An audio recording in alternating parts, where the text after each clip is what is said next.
नमस्कार दोस्तों, मैं अनमोल बालियान आप सभी का आपके अपने चैनल पानी कंसेप्ट क्लासेस में हार्दिक स्वागत करता हूं। जैसे कि हमारी 2 करंट अफेयर की क्लास हो चुकी थी, जिसमें अप्रैल 2021 के जो महत्वपूर्ण करंट अफेयर थे पेपर की दृष्टि से वो हम कर रहे थे। तो इसमें आज आपकी तीसरी क्लास है करंट अफेयर की, ठीक है, जो आपकी 10 बजे होती है।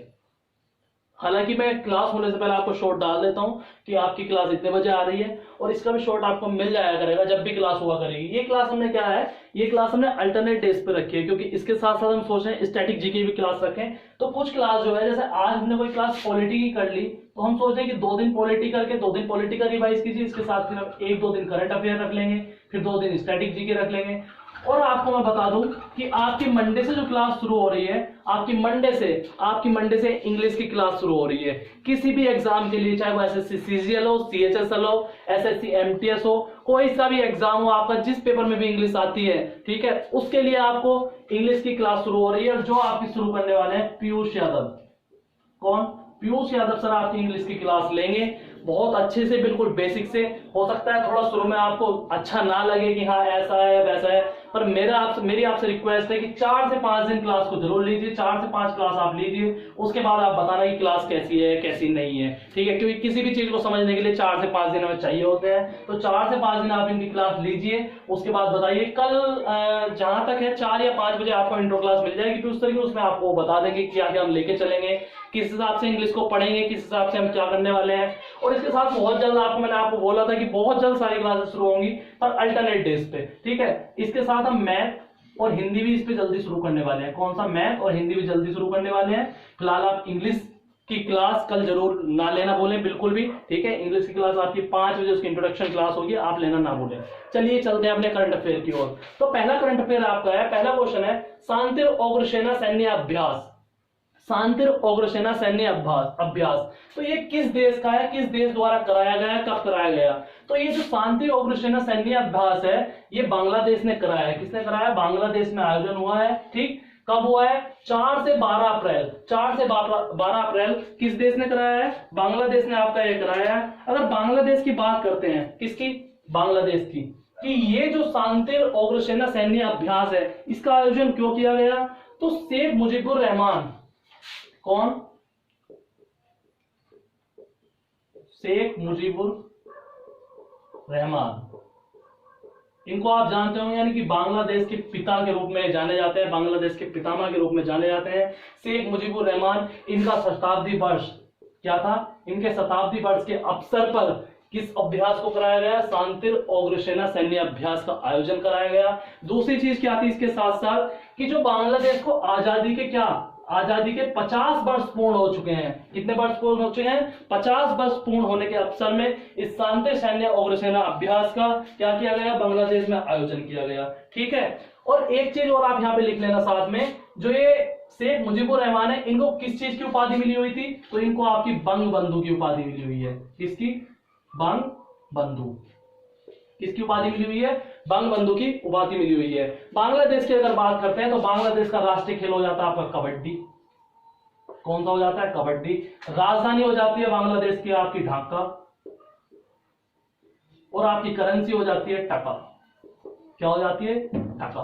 बांग्लादेश का राष्ट्रीय खेल कबड्डी, राजधानी हो जाती है ढाका, और यहाँ की मुद्रा हो जाती है आपकी टका, ठीक। अगले पे चलते हैं। कोरोना वायरस की पहली पशु वैक्सीन किस देश ने तैयार की है? यानी कि पशु वैक्सीन तैयार करने वाला, कोरोना की पहली पशु वैक्सीन तैयार करने वाला देश कौन सा बना है? तो वो आपका बना है रसिया। कौन सा बना है? रसिया। अगर उस वैक्सीन की हम बात करते हैं कि वो कौन सी वैक्सीन बनाई है, तो वैक्सीन का नाम है आपका कार्निवैक सीओवी। क्या है? कार्निवैक सीओवी। ये रसिया द्वारा बनाई गई है। कौन सी वैक्सीन है? कोरोना वायरस की पहली पशु वैक्सीन, यानी कि ये पशुओं में भी कोरोना संक्रमण फैलने लगा है, तो उसके लिए क्या रूस ने पशुओं की वैक्सीन बनाई है, ठीक, जिसका नाम क्या है? कार्निवैक सीओवी। अगर बात करें रूस की, तो विश्व में जो पहली वैक्सीन है जिसने मान्यता प्राप्त की है कोरोना की, वो भी आपकी रूस ने ही लॉन्च की है। उसका नाम क्या था? Sputnik B. क्या था? Sputnik B. कोरोना की पहली वैक्सीन स्पुतनिक बी किसने निकाली? रूस ने निकाली। और पशुओं के लिए पहली कोरोना वैक्सीन निकालने वाला भी कौन सा देश बना है? पहला रूस। रूस ने कौन सी वैक्सीन निकाली? पशुओं के लिए पहली कोरोना वैक्सीन कार्निवैक सीओवी। ठीक, इसके बाद चलते हैं, तीसरा क्वेश्चन आपका जाता है पाइथन 5। क्या? पाइथन 5। पहली बात तो ये पाइथन 5 है क्या? तो ये पाइथन 5 एक मिसाइल है। क्या है? एक मिसाइल है। और कैसी मिसाइल है? हवा से हवा में वार करने वाली, यानी कि एयर टू एयर वार करने वाली क्या है? मिसाइल है। और हाल ही में क्या हुआ, चर्चाओं में क्यों रही? हाल ही में इसका तेजस जो विमान है, तेजस तो विमान है जिसे किसने विकसित किया है? हिंदुस्तान एरोनॉटिक्स लिमिटेड, HAL, यानी कि हिंदुस्तान एरोनॉटिक्स लिमिटेड द्वारा स्वदेशी रूप से जो विकसित किया गया है तेजस विमान, इसके द्वारा इस मिसाइल का क्या किया गया? परीक्षण किया गया। इस मिसाइल का क्या किया गया है? परीक्षण किया गया है। अगर पाइथन 5 बात करते हैं कि ये कहां की है, तो ये आपकी मिसाइल है इजराइल की। कहां की है? इजराइल की। क्वेश्चन इसलिए अति महत्वपूर्ण है क्योंकि इजराइल अभी हमास के जो गाजा पट्टी पर अटैक हुआ था, और गाजा पट्टी में हमास जो आतंकवादी संगठन है उनके बीच में क्या चल रहा था? युद्ध। वो युद्ध कल ही समाप्त हुआ है आपका। तो इजराइल इसलिए हमारे लिए बहुत महत्वपूर्ण है। इजराइल के बारे में हम सारी जानकारी जितनी भी न्यूज बनेंगी लेके चलेंगे, क्योंकि इजराइल से क्या पूछ ले पेपर में कुछ नहीं पता है। ठीक है, तो HAL हिंदुस्तान एरोनॉटिक्स लिमिटेड द्वारा इसको क्या किया गया?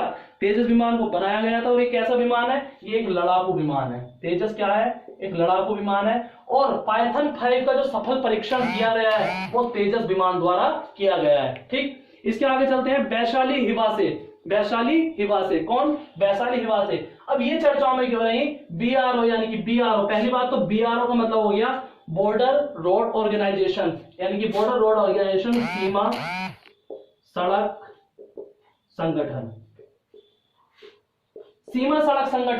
ठीक, सीमा सड़क संगठन की पहली महिला कमांडिंग अधिकारी कौन बनी है? आपकी बनी है वैशाली हिवा से। जो कब बनी है? अप्रैल में बनी है। तो बहुत महत्वपूर्ण है, ध्यान रखना। वैशाली हिवा से सीमा सड़क संगठन की पहली महिला कमांडिंग अधिकारी बनी है। बात करते हैं सीमा सड़क संगठन की। तो ये किसके अंतर्गत आता है? तो ये आपका डिफेंस मिनिस्टर यानी कि रक्षा मंत्रालय के अधीन आता है। ठीक, किसके अधीन आता है? रक्षा मंत्रालय के अधीन है आपका कौन सा? BRO, border road organisation. अब जो ये वैशाली हिवा से जो बनी है, कमांडिंग ऑफिसर बनी है, इनका काम क्या है? तो भारत चीन बॉर्डर पर, कहां? भारत चीन के बॉर्डर पर जो सामान की आवाजाही होगी उन पे निगरानी रखने की जिम्मेदारी किसको दी गई है? आपकी वैशाली हिवा से वो दी गई है। ठीक, इसके बाद अगला क्वेश्चन आपका आ जाता है कृतिकरण, यानी कि पहली भारतीय जो ये कृतिकरण है, इनको क्या मिला है? ये पहली भारतीय और पहली एशियाई महिला है, जिन्हें क्या मिला है? वाइल्ड इनोवेटर अवार्ड 2021 से सम्मानित किया गया है। किससे सम्मानित किया गया है? वाइल्ड इनोवेटर अवार्ड 2021 से सम्मानित किया गया है। हमारे लिए महत्वपूर्ण इसलिए है, एक तो पहली बात पहली भारतीय है, दूसरी बात एशिया की भी पहली महिला है जिन्हें किससे? वन्य अन्वेषक पुरस्कार यानी कि वाइल्ड इनोवेटर अवार्ड 2021 से सम्मानित किया गया है। ठीक है, इतना क्लियर हुआ? इसमें कोई दिक्कत तो नहीं है कहीं भी? इससे आगे चलते हैं।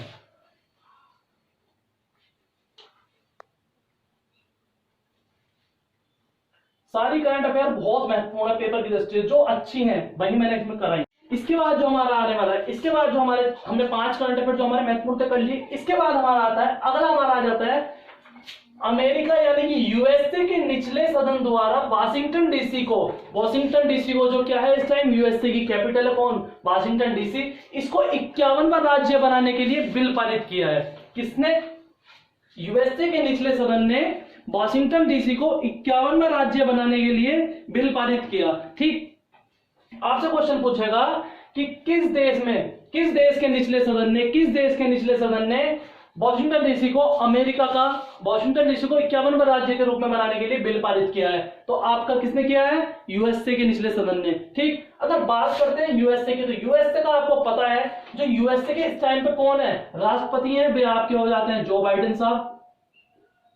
बाइडेन। और जो उपराष्ट्रपति हो जाती है वे आपकी हो जाती है कमला हैरिस। कौन हो जाती है? कमला हैरिस कौन हो जाती है आपकी? USA की क्या हो जाती है? उपराष्ट्रपति हो जाती है। इसके बाद अगर हम बात करते हैं तो जो USA में है 2 पार्टी प्रमुख है। कौन सी? एक तो आपकी हो गई डेमोक्रेटिक पार्टी, एक क्या हो गई? Republic party. अब जब ये बिल पारित करने के लिए किया गया तो इसमें क्या हुआ? इसमें एक पार्टी ने तो समर्थन किया और दूसरी पार्टी ने विरोध किया। तो जो रिपब्लिक पार्टी थी, कौन सी पार्टी थी? आपकी रिपब्लिक पार्टी थी, इसने इस बिल का विरोध किया। और जो डेमोक्रेटिक पार्टी थी इसने बिल का क्या किया? इसने बिल का समर्थन किया। ठीक।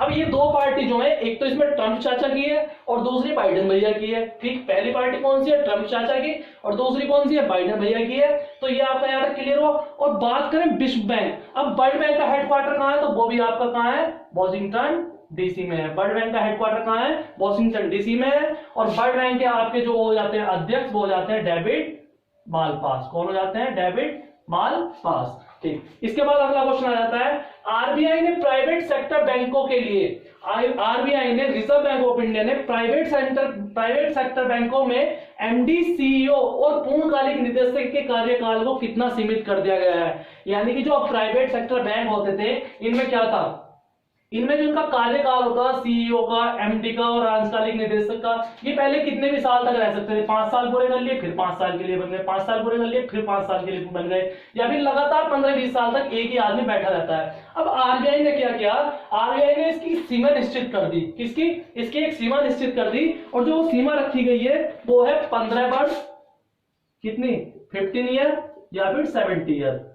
अब आप बोलोगे 15 और 70 कैसे, या तो वो 15 वर्ष तक रह चुका हो, या फिर 70 वर्ष की आयु को पूर्ण कर चुका हो। या तो 15 साल तक रह चुका हो, या फिर 70 वर्ष की आयु को पूर्ण कर चुका हो। अगर वो ये कर लेता है तो उसको क्या कर दिया जाएगा, सेवानिवृत्त कर दिया जाएगा। यानी कि आरबीआई ने जो प्राइवेट सेक्टर बैंकों के एमडी, सीईओ की जो कार्यकाल की सीमा को सीमित किया है, वो किया है तो 15 साल या फिर 70 साल। आपसे डायरेक्ट क्वेश्चन पूछेगा। ठीक, बात करते हैं आरबीआई की। तो आरबीआई की क्या स्थापना हुई 1934 के एक्ट के तहत। एक्ट कौन सा था, 1934 का। स्थापना कब हुई, 1935 में हुई। स्थापना कब हुई, 1935 में हुई। किस आयोग की सिफारिश पे हुई, तो ध्यान रखना, यंग हिल्टन आयोग। यंग हिल्टन आयोग की सिफारिश पर आरबीआई की क्या होती है, स्थापना होती है। अगर बात करते हैं आरबीआई की, कि आरबीआई के वर्तमान गवर्नर कौन है, तो आरबीआई के इस टाइम पे 25वें गवर्नर है आपके शक्तिकांत दास। कौन है, शक्तिकांत दास हैं। और आरबीआई के जो पहले गवर्नर रहे हैं कौन, उर्जित पटेल। उर्जित पटेल आरबीआई के पूर्व गवर्नर थे, जिनकी एक क्या है, जिनकी एक बहुत बहुत महत्वपूर्ण किताब है आपकी, ओवरड्राफ्ट। कौन सी है, ओवरड्राफ्ट नाम से इनकी एक बुक है, किसकी, उर्जित पटेल की। ठीक, इससे आगे चलते हैं तो अगला आ जाता है हमारा देश जिसने चाइना की बेल्ट रोड परियोजना से जुड़े समझौते को रद्द कर दिया गया है। वह कौन सा देश है जिसने चाइना की जो बेल्ट एंड रोड परियोजना थी उसको रद्द कर दिया, तो इसको रद्द करने वाला आपका देश बना है ऑस्ट्रेलिया। कौन सा बना है, ऑस्ट्रेलिया। ऑस्ट्रेलिया आपका देश बना है, किसको रद्द करने वाला, चाइना की जो बेल्ट एंड रोड परियोजना थी उससे जुड़े समझौते को रद्द करने वाला देश जो बना है वो आपका ऑस्ट्रेलिया बनना है। ठीक है, अगर बात करते हैं बेल्ट एंड रोड परियोजना क्या था, तो इसमें जो बेल्ट परियोजना थी इसको सिल्क रूट भी कहा जाता है। क्या कहा जाता है, सिल्क रूट भी कहा जाता है। अगर ऑस्ट्रेलिया की बात करते हैं तो ऑस्ट्रेलिया इस टाइम बहुत चर्चाओं में, क्यों, क्योंकि यहां जो फैक्ट्री थी उनमें लाखों की संख्या में चूहे खोजे गए, मतलब चूहे पाए जा रहे हैं लाखों की संख्या में। ऑस्ट्रेलिया की हालत ऐसी हो रही है इस टाइम जैसे आसमान से वहां चूहे बरस रहे हो। और चूहे बरसने से किस महामारी से जूझ रहा है कि यहाँ पे जो कंपनी में जो कार्य कर रहे थे, जो लेबर थे, उनमें क्या हो गया है, उनमें प्लेग फैल गया है। क्या फैल गया है, प्लेग हो गया उन लोगों को। ठीक है, तो ऑस्ट्रेलिया बहुत चर्चाओं में इस टाइम, एक तरफ तो कोरोना महामारी और दूसरी तरफ ऑस्ट्रेलिया में चूहों की बारिश हो रही है, लाखों की संख्या में चूहे मिल रहे हैं कंपनी से, और यहाँ क्या फैल रहा है, प्लेग फैल रहा है। ठीक, इससे अगला क्वेश्चन आ जाता है, बच्चों के पाठ्यक्रम में महाभारत एवं रामायण को शामिल करने वाला विश्व का पहला देश कौन सा बना है, यानी कि दुनिया का पहला देश कौन सा बना है जिसने बच्चों का जो करिकुलम होगा, जो पाठ्यक्रम होगा, जो सिलेबस होगा, उसमें क्या शामिल कर दिया, महाभारत और रामायण से जुड़ी शिक्षाएं भी दी जाएंगी। तो किसने शामिल किया है, आप सोच भी नहीं सकते, वो देश है आपका सऊदी अरब। सऊदी अरब दुनिया का एकमात्र ऐसा देश बना है, पहला देश बना है जिसने बच्चों के पाठ्यक्रम में क्या, महाभारत और रामायण को शामिल किया है। किसे शामिल किया, महाभारत और रामायण को शामिल किया गया है। अब जो ये शामिल किया गया है इसे कहा क्या जाएगा, तो इसे आपका कहा जाएगा विजन 30। ठीक, आपसे क्वेश्चन डायरेक्ट भी पूछ सकता है कि विजन 30 किससे संबंधित है, तो विजन 30 आपका संबंधित है महाभारत और रामायण को सऊदी अरब के पाठ्यक्रम में शामिल करने से। दूसरी चीज, सऊदी अरब में आपका एक डेजर्ट है, कौन सा, सऊदी अरब में आपका एक डेजर्ट पड़ता है, उसका नाम है रब अल खाली। रब अल खाली मरुस्थल आपका कहां है, ये भी आपका सऊदी अरब में है। तीसरी चीज, 2020 की G20 की 2020 G20 का जो शिखर सम्मेलन हुआ था, जो आपातकालीन बैठक हुई थी, G20 की जो आपातकालीन बैठक हुई थी 2020 में, G20 की आपातकालीन बैठक यानी कि 2020 में, वो भी आपकी कहां हुई थी? सऊदी अरब में। किसने अध्यक्षता की थी उसमें? सऊदी अरब ने आपकी अध्यक्षता की थी। ठीक, इसके आगे चलते हैं तो लास्ट हमारा क्वेश्चन आ जाता है कि आरबीआई ने एचडीएफसी बैंक का अंशकालिक चेयरमैन किसे नियुक्त किया है? जो रिजर्व बैंक ऑफ इंडिया है, इसने एचडीएफसी बैंक का अंशकालिक चेयरमैन किसको नियुक्त किया है? तो आपका नियुक्त किया है अतनूप चक्रवर्ती। किसे? अतनूप चक्रवर्ती को आरबीआई ने एचडीएफसी बैंक का पूर्वकालिक चेयरमैन नियुक्त किया है। ठीक, आशा करता हूं कि आपको क्लास बहुत अच्छी लगी होगी। जितने भी क्वेश्चन इसमें हो रहे हैं, जितने भी क्वेश्चन आपके इस क्लास में हो रहे हैं, सारे क्वेश्चन बहुत महत्वपूर्ण है पेपर की दृष्टि से। कोई भी पेपर देने आप जाएंगे, इनमें से आपको क्वेश्चन मिलेगा, 100% मिलेगा। और इसके साथ साथ स्टैटिक जीके जो मैं करा रहा हूं आपसे पूछ लेता है। कई पेपर में आपका आता है कि 1 नंबर पूछ लेता है, क्या किसी की कैपिटल पूछ लेगा, किसी की करेंसी पूछ लेगा। ठीक, स्टैटिक जीके की क्लास में हम रखेंगे उसको सेपरेट, पर इसमें भी हम करते हुए चलेंगे। अब मैंने आपको पहले बताया अभी शुरू में, मंडे से आपकी क्या है? मंडे से आपकी इंग्लिश की क्लास शुरू हो रही है। और जो इंग्लिश की क्लास शुरू हो रही है, पीयूष यादव सर इंग्लिश की क्लास आपके लिए लेके आ रहे हैं। कौन लेके आ रहे हैं? पीयूष यादव सर इंग्लिश की क्लास लेके आ रहे हैं। किसी भी एग्जाम में एसएससी हुआ, सीपीओ हुआ, सीजीएल हुआ, सीएचएसएल हुआ, जिस भी एग्जाम की आप तैयारी कर रहे हैं, किसी भी एग्जाम के लिए, और तैयारी नहीं भी कर रहे हैं, आप बेसिक पढ़ना चाहते हैं इंग्लिश का कि हाँ इंग्लिश में क्या है, तो आपको वो सब इस क्लास में मिलने वाला है। आप कम से कम 4 से 5 क्लासेस लीजिए, 4 से 5 क्लासेस लीजिए। उसके बाद अगर आपको मजा ना आए तो कहना। 4 से 5 क्लास आप रेगुलर लीजिए, क्योंकि एक क्लास में आप किसी को एनालाइज नहीं कर सकते कि हाँ उसने क्या पढ़ाया क्या नहीं पढ़ाया। ठीक है, 4 से 5 क्लासेस लीजिए। इंग्लिश का क्वेश्चन आपका कभी गलत नहीं होगा, किसी पेपर में गलत नहीं होगा। ठीक, 4 से 5 क्लास आप इंग्लिश की लीजिए। बेसिक लेवल से लेके जाएंगे, बिल्कुल 0 से लेके जाएंगे, और हाई लेवल तक इसमें आपको मिलेगा। 0 से बिल्कुल हाई लेवल तक मिलेगा। और इसी में रीजनिंग, मैथ, बहुत जल्द सारे सब्जेक्ट शुरू कर देंगे। ठीक, 0 से हाई लेवल तक मिलेगा आपको इंग्लिश यहाँ पे। ठीक है, तो कल इंट्रोडक्शन क्लास होगी पीयूष सर की 5 बजे, तो उसको लेना बिल्कुल ना भूलें। 5 बजे इंग्लिश की क्लास को लेना बिल्कुल ना भूलें। और मंडे से आपकी रेगुलर आपको टाइम बता दिया जाएगा, और मंडे से आपकी रेगुलर क्लास हुआ करेगी इंग्लिश की भी, पॉलिटी की भी, करंट अफेयर की, और उसके साथ हम शुरू करने वाले हैं बहुत जल्द इसमें हिंदी।